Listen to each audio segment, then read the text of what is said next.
Right, Coach Sanders. Congratulations so far in a 3-0 season. What are your thoughts about how you guys have been playing so far to this point? We've been playing as a team. It's been good to watch these guys grow. But at the end of the day, man, it's about the next week. It's about trying to go 1-0 this week, and it's about getting ourselves better and playing as a team. It's a we us our program. Mm-hmm. So my biggest thing is how can we get better as a coaching staff, as players, as administrators, whatever it is. It's got to be about that. Yeah, no, you're a defensive player, probably defensive-minded coach, and your team is playing with some really good defense. I've seen that they haven't allowed more than 15 points in a game yet. Can you talk about how those guys are on the defensive side? You know what? In general, man, we're playing with. I put the things together with Coach Tomey. It's, we're playing with pride. Right. We've been fortunate in some cases, but we fly around to the ball, and we have to continue to get to instill that on our guys. It's how many guys can we get to the ball? How many times can we do tackling drills? How many times can we understand what the game plan is? Sometimes we're a little bit a little bit off. But I think our guys are really trying to take pride in defense along with offense. And if you're doing well on offense, typically that kind of rolls off on defense. So, yeah. Sunnyside, they start a true freshman, a quarterback, Conde, and they have a couple of good athletes like Angel Canio. And what are your thoughts about going up against them and defending them? Aggressive against the freshman quarterback, or how are you going to handle that? We're gonna just play. We're gonna play Pueblo Warrior football, man. At the end of the day, I think their quarterback's throwing very well. I know their running back. We saw him again last year. The running back's very good, and they try to get the ball all over the place. So they'll look at film from last week. I thought Troy did a couple of things that we have to shore up on, and really, man, it's about trying to make sure we play at the level of what we're capable of doing. Right. I showed the guys film today. There's a few things that we just don't do. I'm watching guys do things that we haven't practiced. Watching things that we actually fixed in the summertime. So for us, one, getting healthy because we have some guys out, and then two, making sure we all understand what the game plan is and where you need to be. Do you feel like the program now is where you want it to be? Like you've built it up, and now you guys are 3-0, playing really strong. It's getting there. I think you always are growing. As a coach, as a team, as a player, you should always be growing. You should never be real satisfied. And so, as long as we keep those things in mind, along with the staples that that Coach Tomey gave us, man. The four things. Play with pride. Believe you can win. Stand together. And I think this group for sure does that more than any that I've been around. And then finishing. They've taken a big ownership in what it is. And I coach them hard. I love them harder, but I coach them hard.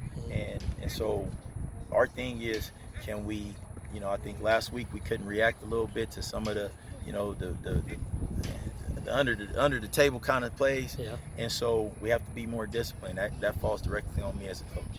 And so there's always things to get better at. Absolutely. What does it say that you play for Coach Tomey? Scott McKee played for Coach Tomey. Robert Bonillas played for Coach Tomey. And every time I talk to you guys, you always bring up Tomey. Yeah. What does that say about what he's left with you guys? We call it. I do the thing, man. Tomey legacy. We are his legacy. Along with Rich and the rest of his kids and grandkids. You can't be around him, especially I was 5 years as far as playing, and not feel the love that Coach Tomey gave me. No. I don't care if you played a million plays or you played no plays. At the end of the day, he cared about the person, and when you get with somebody like that, it rubs off on you. It rubs off on you in a good way, and then it should be stained like that for the rest of your life. It's stained in my heart, and so how I feel about Coach Tomey, but he knows because I told him. And he would always say, man, never let a day go by or time go by when you don't tell the guys how you feel about them. Right. You love them and everything else, and that's the biggest thing. Well, I think that's nice. You three coaches combined are 9-1 this year, so carrying on that legacy. Yeah, definitely. Got to keep pushing, man. So this one's a tough one for us, but absolutely, man. It's the type of things that he's been. I know we've been in clinics together, and Coach's been right there. Absolutely. Let me ask you one more thing about the New York trip. What was special about that? What sticks out the most about your trip there? That quick trip. At the end of the day, it's the giant organization and the players that I was around between Rodney Hampton, Sam Garnes, Super Bowl winners like Plaxico Burress and all those guys. I didn't. AP obviously, Antonio Pierce couldn't make it because they had a game. Right. But just that camaraderie, and along with the organization, putting that together, and really looking out for us. Charlie Way. Those you're talking about those friendships that I grew, over 20 some odd years ago, when I didn't really know too much about the world. Right. And seeing those guys, a lot of them for the first time in 20 years, it was amazing. And then getting a chance to see the fans. We signed autographs for an hour. We got a chance to sit in their legacy booth and everything else, to see the bus of guys that have won at Hall of Famers. Right. You're talking about Lombardi. I totally forgot Lombardi was a giant. Right. And you just start looking at the history, and you see those Super Bowl champions, and tough on the game, but I tell you what, everybody would say it, man. The Giants organization is first class all the way, and that's what I felt. All right, Coach. I appreciate the time.